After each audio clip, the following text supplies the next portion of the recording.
Bonjour à tous et bienvenue sur Crypto Signal. Aujourd'hui, on va étudier deux scénarios différents, zone assez mitigée. On a une belle défense en ce moment des acheteurs. On a également des acheteurs qui finalement prennent leur profit assez vite, donc c'est ce qu'on va voir dans la liquidité. Et puis, on a également l'élection de Javier Milei en Argentine qui visiblement aurait permis au Bitcoin de se reprendre de quelques pourcents. On y va pour cette vidéo. Allez, intro.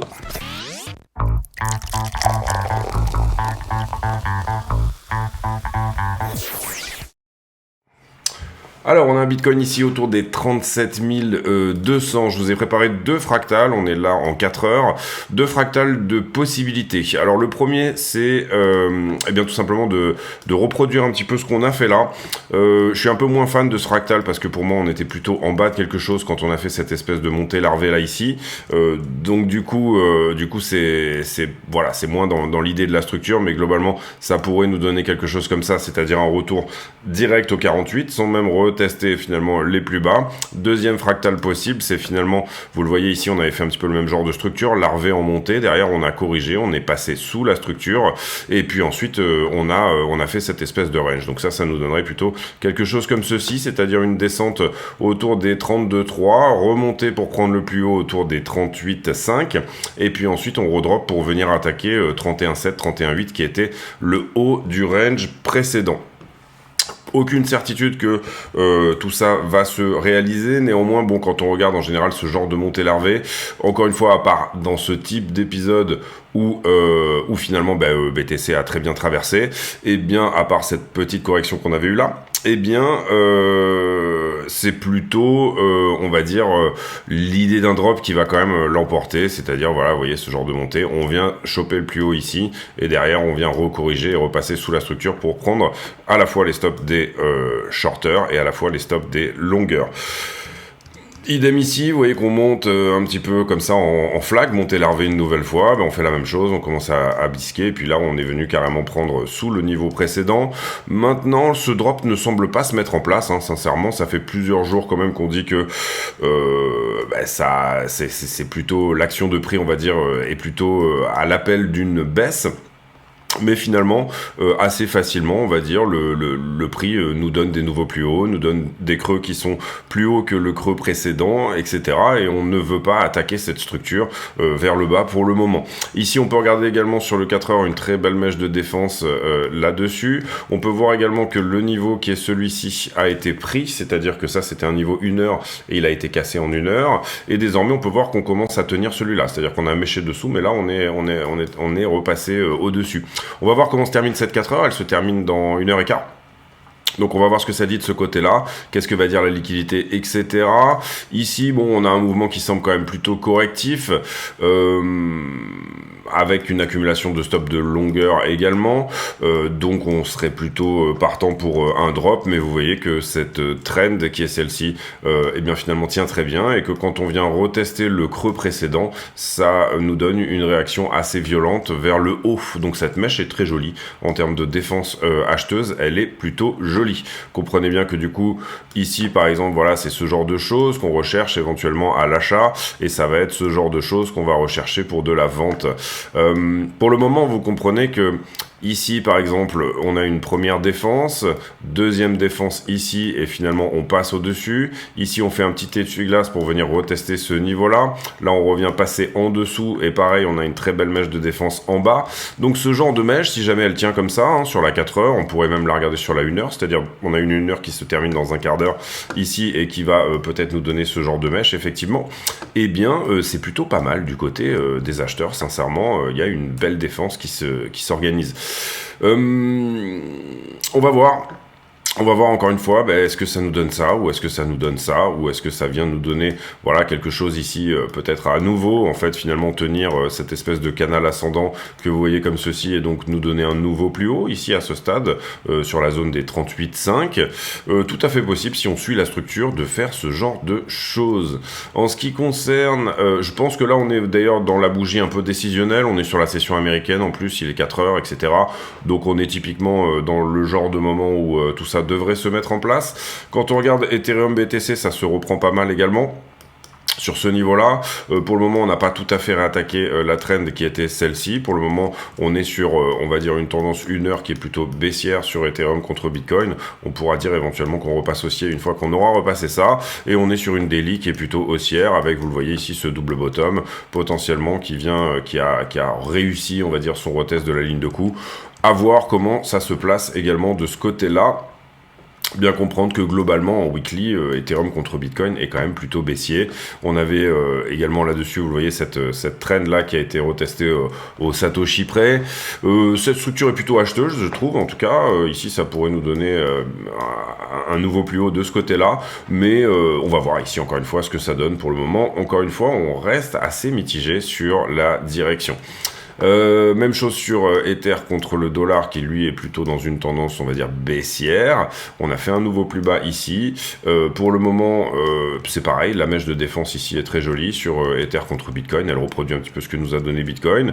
Et puis voilà, on va voir également ici là où ça va. D'une manière générale, Ether contre le dollar.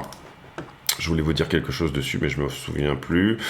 Oui, d'une manière générale, bon, bah voilà, c'est globalement, on est sur une zone, entre guillemets, assez importante. On n'a pas réussi à faire un nouveau plus haut ici, ça c'est important. Est-ce qu'on va le faire là et nous donner effectivement une confirmation, en fait, que la structure ici, celle-ci, est haussière? Eh bien, c'est ce qu'on va voir, je pense, dans les jours prochains. Est-ce qu'on a un drop ou est-ce qu'on arrive à prendre 2147 avant cela? Pas mal de liquidités, je vous le dis tout de suite, dans cette boîte-là, donc c'est tout à fait une possibilité si Bitcoin allait à 38,5 que Ether pousse un petit peu plus. Donc ça serait un scénario vraiment viable. Derrière le Total 3, donc les alts contre Bitcoin, on va prendre cette charte-là. Ça latéralise un petit peu, sous résistance, d'accord. Si on regarde un petit peu plus dans le détail, on voit que ce canal-là est peut-être en train de casser, il est peut-être en train de casser, retester, mais on va dire que ça reste également quelque chose qui peut nous donner quelque chose d'une continuation haussière. Hein. C'est pas parce qu'on perd un canal ici que nécessairement ça diminue à la baisse. Cela dit, si jamais on a perdu ce canal retesté, et voilà, nous on s'attend éventuellement à une correction plus importante sur les alts. Pour le moment, on l'a pas vraiment eu, on a eu effectivement un petit moins 12 ici, je crois, si je me trompe pas. De ce point-là à celui-ci, oui, on était même à moins 8. C'est ça, sur le total 3, ouais, moins 8,71. J'ai envie de dire pourquoi pas, mais ça paraît pas nécessairement ici suffisant pour parler de correction en soi. Donc on reste ici, encore une fois, dans une tendance haussière potentiellement là-dessus. Pour le moment, on va voir si ça rejette sur cette zone ou pas. Mon scénario privilégié, bah, pour le moment, vous le connaissez à peu près. C'est une correction plus importante sur les alts et une correction à 31,7 sur Bitcoin. Maintenant, sincèrement, c'est pas forcément quelque chose sur lequel il faudrait miser la maison parce que on voit très bien sur l'action de prix que c'est pas trop mal. En ce qui concerne le CME, puisqu'on regarde désormais un petit peu plus le CME, vous voyez qu'on a créé ce gap hier soir. Pour le moment, on en a attaqué une partie, on est remonté là. Est-ce qu'on va fermer ce gap aujourd'hui? On a beaucoup de gaps, hein, des petits résidus de gap, on va dire, qui restent ici sur la montée sur notre ami le CME. Est-ce qu'il va les fermer tout de suite, les laisser ouverts? Est-ce que ce sont des gaps de rupture? Est-ce que ce sont des gaps qu'on va venir chercher? C'est un petit peu également la question du moment. Et puis, voilà, on va dire sur la stablecoin dominance, on est à la latéralisation pour le moment. Zone de combat finalement entre les 9% et les 8%. On va regarder les news, mais avant ça, une petite page de pub.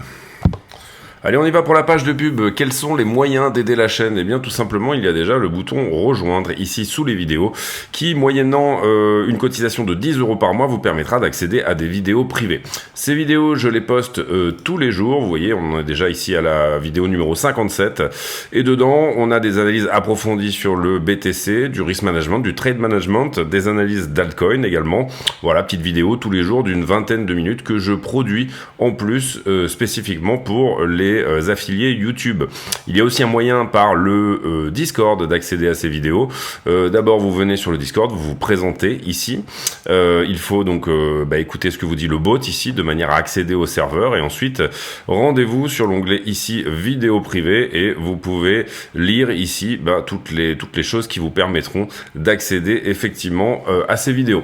Deuxième chose également, vous avez bien sûr le stand de merchandising que vous allez pouvoir retrouver sur la chaîne, et qui du coup vous permet d'acheter des t-shirts Crypto Signal. Vous voyez, il y a quelques t-shirts marrants également, et voilà, ça aide beaucoup également. Et puis dans la description de la vidéo, vous avez tous les autres liens ici qui vous permettront également d'aider la chaîne, à savoir achat de Cold Wallet Ledger, abonnement à iBlock que moi j'utilise beaucoup, tous les autres liens sur les autres plateformes également que nous proposons, mais aussi des indicateurs type Luxalgo, etc., quelques bouquins sur Amazon. Bref, n'hésitez pas à aller regarder tout ça. En plus de la vidéo publique, il y a donc pas mal de choses, et notamment, je pense, le Discord qui fonctionne très bien avec, vous le voyez ici, toute une communauté qui va poster ses analyses, et donc ça, c'est quand même extrêmement intéressant. Je vous laisse là-dessus, merci de votre écoute, à très bientôt. Alors dans les news, aujourd'hui c'est le début de la semaine du Black Friday, donc si vous avez envie de vous abonner ou de vous réabonner, ça marche également pour le réabonnement, ils vont vous déduire vos jours déjà payés et ils vont les reporter.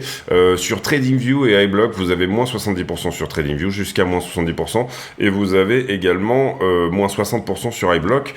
Passez bien sûr par les liens de la chaîne, vous aurez des petits avantages et il ne vous en coûtera pas plus cher, ça permet d'aider la chaîne également. En tout cas, si vous voulez vous abonner ou vous réabonner à ce type d'outils, c'est la journée dans l'année où il faut le faire. Derrière, Microsoft qui embauche finalement Sam Altman pour monter un département intelligence artificielle. Donc Sam Altman ne retournera pas chez OpenAI.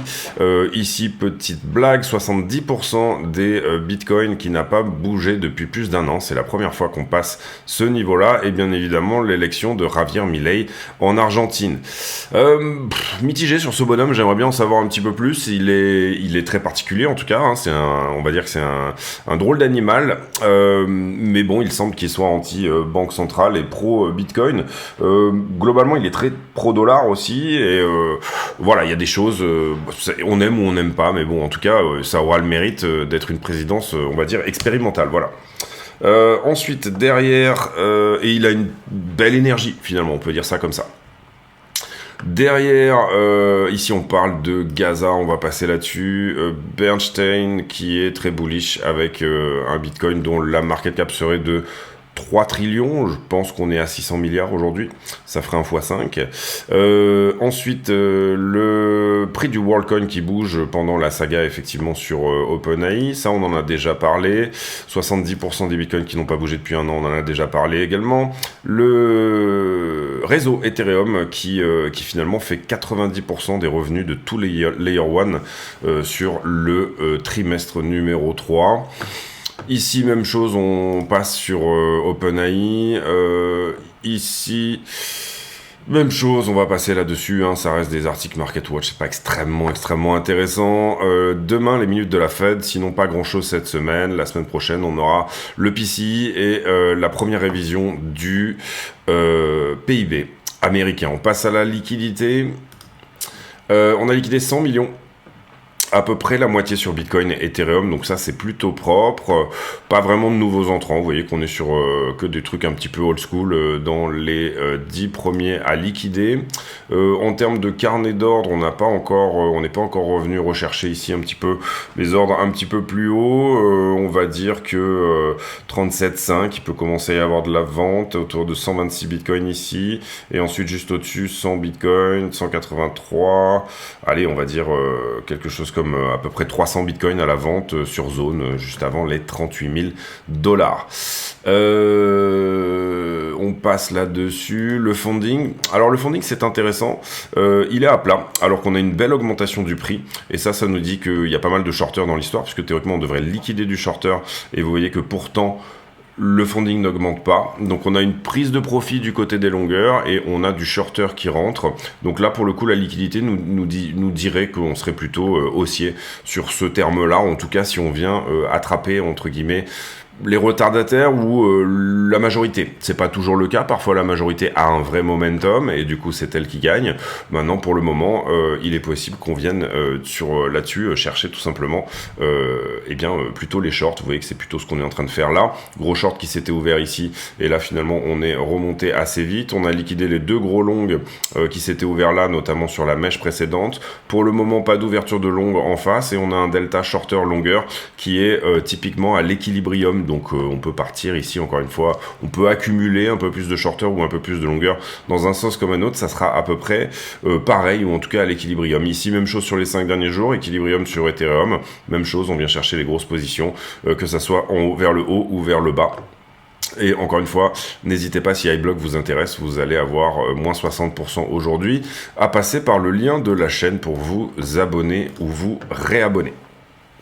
Ensuite, la 12 heures sur Bitcoin, on va dire qu'elle était plutôt mitigée slash shorteuse, 37,7 éventuellement, à revenir visiter vers le haut si jamais on devait y aller. Et quand on regarde la 7 jours, vous voyez qu'on a croqué un joli morceau ici de la boîte de liquidité en 7 jours, et on a une boîte de liquidité ici qui pourrait se terminer autour des 38 000, 38 100. À la baisse, 34 et éventuellement 33. Quand on regarde la 12 heures sur Ether, même chose, on est peut-être un petit peu plus shorté, on atteint un peu les points chauds là, hein. On a encore du short d'ailleurs qui est rentré, on voit surtout que ouais, ça rentre pas mal en short et qui sont actuellement en train d'être pris. Derrière, quand on regarde la One Week sur Ether, on a vraiment quelque chose à venir chercher autour des 2170. C'est personnellement moi l'endroit où personnellement j'estimerais que le prix peut se retourner. Maintenant, on va voir parce que dépasser les 2000 avec vigueur, aller à 2170 nous casserait quand même une belle figure chartiste et commencerait à annihiler un petit peu les chances de retourner sous les 1007 derrière, sauf si ça se fait en une mèche avec violence et qui est fortement rejetée derrière. On va sur le prix, on fait la conclusion de cette vidéo. Alors, typiquement, ce genre de structure est plutôt joli pour un retournement. Hein. Encore une fois, on voit presque même une sorte d'épaule, tête-épaule inversée ici, en haut de quelque chose. Donc ça, c'est quand même, attention, c'est un petit peu un disclaimer. Elle n'est pas en bas. C'est pas une figure de retournement, on va dire, d'un bottom. En général, on préfère qu'elle soit, bien évidemment, plutôt en bas. Le fait qu'on ait dû clôturer ce niveau ici et qu'on l'ait validé comme une résistance est plutôt bullish. Également, vous le voyez ici, on vient de prendre désormais la liquidité au-dessus, donc finalement la nouvelle zone de combat elle va se trouver un petit peu quelque part par ici. Maintenant si ça passe comme de la crème ici, hein, et encore une fois c'est plus ou moins ce que nous disent les mèches quand même, les mèches sont vraiment plutôt joli dans cette zone. S'il n'y a pas de rejet violent, on va dire, par la daily, parce qu'en fait, la daily, vous le voyez, c'est le niveau rouge qui est ici, et là, on est en train de la travailler. Donc, si dans la journée, il n'y a pas de rejet violent de ce côté-là, sincèrement, envisager un nouveau plus haut, voire peut-être même potentiellement quelque chose au-delà des 40 n'est pas forcément déconnant. On va voir comment ça s'organise ici, la défense, tout simplement des shorters. Est-ce qu'ils reprennent le momentum? Comment ça se passe? Encore une fois, cette mèche est plutôt jolie. Quand on regarde le 15, c'est un petit peu le même constat, on va dire, hein. Si ça rejette pas ici sur cette 1 heure là, et si on vient prendre ce nouveau plus haut, bien évidemment que la structure continue à la hausse, c'est-à-dire que là, on n'avait pas réussi à faire un nouveau plus haut, d'accord? Si jamais on arrive à venir prendre la liquidité et choper quelque part ici vers les 38, 39, 38,5, 39, on avait dit sur la liquidité que 38 était plutôt possible. En général, les triple tops ne marchent pas génial. C'est-à-dire que si ici on venait à faire un triple top, c'est une croyance, on va dire en trading, que les triple tops ne marchent pas souvent. J'ai pas les stats, mais je pourrais éventuellement les sortir si jamais ça vous intéresse. Dites-le moi en commentaire. Donc là, on est typiquement dans la zone de combat où, on va avoir un choix de la direction, on va dire. Si la défense ne s'organise pas violemment vers le bas et qu'on ne vient pas chercher tous ces stops longueurs, et vous voyez qu'on en a quand même un paquet, et je m'arrête là, mais vous comprenez que si je déroule un petit peu, ça en fait quand même un paxon, hein. Si on doit aller sous la structure ici, ça fait quand même un paquet de gens qu'on laisse gagner ici. Eh bien, pourquoi pas. Néanmoins, vous le voyez, et encore une fois, c'est pour ça que je pense qu'il faut prendre les choses entre parenthèses. On n'a pas un funding sur la totalité de cette structure-là. On va dire même sur, globalement, toute la structure. On va peut-être se mettre en 1 heure pour mieux la voir. On n'a pas un founding qui est... il était parti assez violemment. Il y a eu un très beau nettoyage ici, qui visiblement a suffi, vous le voyez, à déleverager. Hein. Concrètement, vous voyez que tout le nettoyage qui se fait là nous permet d'enlever du contrat, donc du leveraging. Et derrière, on a un petit peu de hausse ici. Vous voyez que c'est corrigé également là. Et derrière, on a plutôt une petite montée larvée également, petite montée larvée ici, et là, on a plutôt un aplanissement du funding, ce qui veut dire encore une fois que les shorts sont assez nombreux au-delà de ce double top, ça c'est une première chose, et deuxième chose également que les longues ont tendance à prendre profit, donc le sentiment est mauvais, ce qui peut éventuellement nous aider derrière à prendre du shorter ad vitam aeternam. Donc, est-ce qu'on a des divergences? On pourrait regarder vite fait sur le momentum si jamais c'est le cas. On a quand même des divergences, oui, sur du 4 heures, vous le voyez ici. Bon, là, on n'a pas fait vraiment un nouveau plus haut, mais on a cette divergence qu'on avait déjà mise en avant. Au niveau du momentum stochastique et du Stochastic Momentum Index, on est plutôt en haut de quelque chose. On a également une baissière ici, mais là, c'était plutôt... Là, on avait une baissière cachée. En ce qui concerne le daily... Oui, ça diverge en daily aussi. Est-ce que ça peut diverger pendant assez longtemps? Ça peut diverger pendant assez longtemps, ça peut aussi casser la divergence, c'est-à-dire en fait là, faire un nouveau plus haut qui lui a suffisamment de momentum pour casser la divergence, d'accord?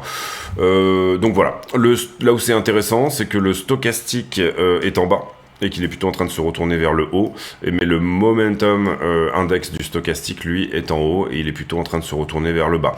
Moi, j'ai tendance à préférer celui-là, je trouve qu'il bouge mieux. Maintenant, voilà, c'est une histoire de préférence, encore une fois. Ici, celui-ci accepte de rester en bas et que celui-ci se reset rapidement et accepte de rester en bas aussi, ça sera également de la baisse. Et par contre, si bien évidemment ici on fait des nouveaux plus hauts avec force et vigueur, et bien à ce moment-là, ça voudrait dire que lui remonte en haut, il accepte de ramper en haut et que lui reprend sa force et qu'il retourne au 100% tout simplement. En tout cas, oui, ça diverge, donc c'est une bonne localisation, je trouve, et c'est une bonne c'est quand même un bon endroit pour un retournement baissier, étant donné qu'on a effectivement cette structure, cette montée larvée qui est quand même relativement assez dégueulasse. Maintenant, je trouve les mèches de défense ici relativement jolies en ce qui concerne les vendeurs. On voit également ici, notamment sur le daily, qu'on avait une très belle mèche de défense acheteuse et que finalement on a réussi à venir faire une clôture. Donc ça, c'était pas uniquement de la prise de liquidité, il y avait, on va dire, du vrai momentum dedans au départ de cette très jolie mèche que vous voyez là. Est-ce que ça va tenir? Est-ce que ça va être ravalé dans les 4 heures, donc dans l'heure qui arrive? C'est un petit peu la question du moment. Si jamais par contre on venait bien sûr à perdre le flag, qui est celui-ci là, si c'est un flag, si on venait à le perdre réellement, il faut bien comprendre que du coup ça confirmerait le caractère correctif de ceci, et ça confirmerait entre guillemets un retournement baissier peut-être. Le vrai retournement baissier, ou on va dire en tout cas le changement de caractère de la structure, vous ne l'aurez qu'à partir de là malheureusement. Puisque là vous aurez un haut qui est moins haut que le précédent, encore un nouveau ici, mais c'est pas tellement la question, enfin ça sera, on va dire, un haut mineur si jamais c'est le cas, et si jamais on venait à passer au travers de ça, il y aurait vraiment un changement de caractère de la structure pour passer sur quelque chose de baissier. Et encore une fois, si on reprend le fractal précédent, le deuxième que je vous ai montré, globalement, ça nous donnerait soit quelque chose comme ceci, c'est-à-dire cette structure haussière, éventuellement pourquoi pas même refaire un plus haut, là ici on est peut-être finalement dans quelque chose comme ça, et derrière une structure baissière qui vient chasser sous la structure, ou alors si on prend ce fractal là, pareil, une structure haussière, vous voyez qu'ici on fait un plus haut, et là on commence à changer de caractère au niveau de la structure pour revenir chercher finalement sous la structure précédente.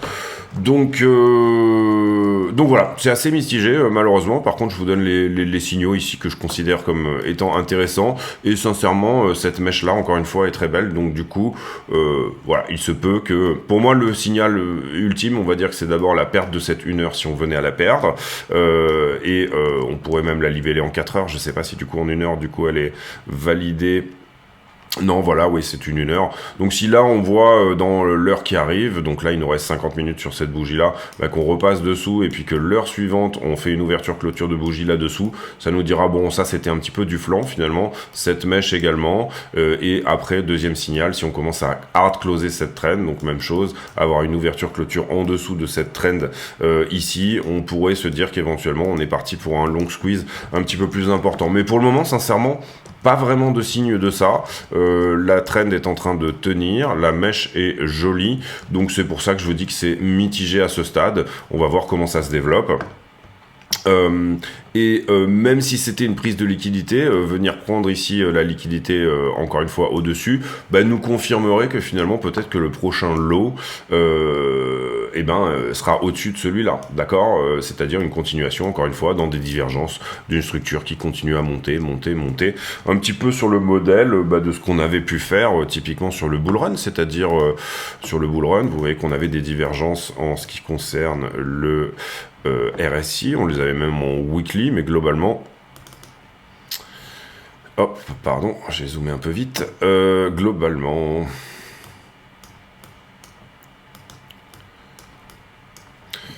typiquement, vous voyez ici, on monte, le RSI à chaque fois est à la descente, et puis ça met quand même un certain temps avant de se déclencher, ce qui est tout à fait possible sur ce qu'on est en train de regarder ici, pendant un certain temps également, que cette baisse qu'on attend, peut peut-être mettre du temps à se déclencher. Pour moi, en ce moment, ce que je regarde énormément, bien sûr, c'est le Total 3. Il est à 2 doigts de casser, il est à 2 doigts de breaker un niveau important. On saura quand il break, parce que théoriquement, ça pousse très fort, hein, ce genre de truc à la cassure, quand ça casse comme ça un point sur lequel ça a latéralisé pendant extrêmement longtemps. Donc si jamais il doit casser, on le saura. Encore une fois, pour moi, scénario privilégié, plutôt une correction plus importante sur les alts avant une vraie cassure pour le prochain essai. Mais on n'a pas de changement de caractère de la structure encore ici, et c'est un petit peu comme BTC, c'est-à-dire que là, on sait pas du tout si c'est un high qui va être moins haut que le précédent. Le vrai signal sera peut-être potentiellement ici, et vous voyez qu'on n'a pas perdu ça pour le moment, donc il nous faudra à un moment donné, bien évidemment, marquer un M-top pour effectivement retourner la structure, et pour l'instant c'est pas du tout le cas. Je vous laisse là-dessus, j'espère que cette vidéo vous a plu. J'ai pour habitude en fin de vidéo de poser une question à la con, une question qui n'a rien à voir avec le prix du Bitcoin, mais qui nous permet de converser de choses et d'autres. Et la question du jour, elle sera: est-ce que vous êtes un adepte du cash ou pas? Personnellement, moi j'aime bien en avoir sur moi. J'aime bien avoir des pièces aussi, parce que je donne souvent aux gens qui ont besoin, en fait, parce que je considère que si un être humain a une pancarte avec écrit « Aidez-moi », je considère qu'il va de soi qu'il a besoin d'aide, donc du coup je vais l'aider. Donc voilà, ça peut énerver certaines personnes, parce qu'au feu, du coup, on s'arrête à chaque fois, etc. Mais voilà, personnellement, je me demande, si jamais on passe dans un monde sans cash, comment vont faire ces gens-là pour venir essayer de vous nettoyer le pare-brise, vous jouer la chansonnette? Est-ce qu'ils prendront le sans contact? Est-ce qu'il sera possible éventuellement de faire des bisous à nos deux téléphones pour leur faire un petit don de la vie? Je n'en sais rien, c'est quelque chose qu'on pourra voir éventuellement dans le futur. Je vous laisse là-dessus, j'espère que cette vidéo vous a plu. On se retrouve demain pour une nouvelle vidéo. D'ici là, portez-vous bien, ciao.